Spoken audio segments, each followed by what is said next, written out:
Let's go back to a patient that's undergoing chemo radiation.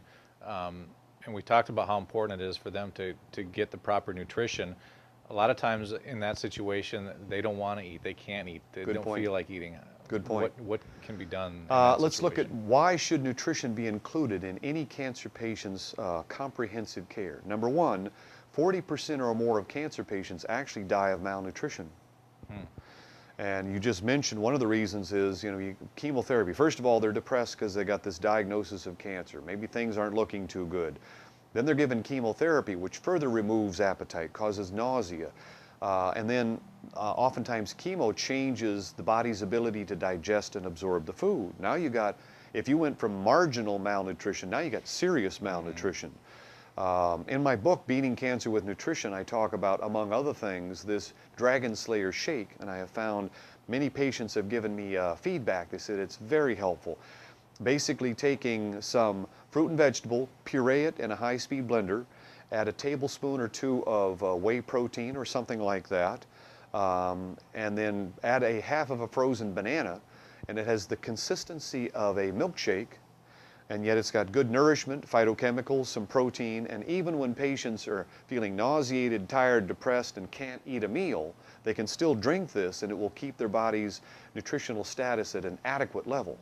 So nutrition is vitally important for that. Number two, nutrition is important because it's going to help protect the body against the damaging effects of chemo and radiation. These are non-selective poisons. They kill everything in their pathway. But a well-nourished patient will find that those cytotoxic therapies are going to be more toxic to the cancer and not to the healthy tissue. We also find that the immune system is built from and repaired by nutrients in the diet. And that's another important reason for nutrition. We also find sugar. We mentioned cancer is an obligate glucose metabolizer.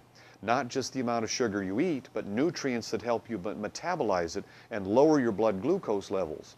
Herbs like cinnamon, nutrients like fish oil, magnesium, chromium. These are all part of the body's regulation of blood glucose.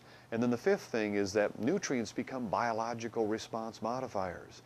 Studies have shown that fish oil, selenium, a whole assortment of phytochemicals literally become magic medicines in the body. And the only reason you don't hear about it more often is because there's no champion of those.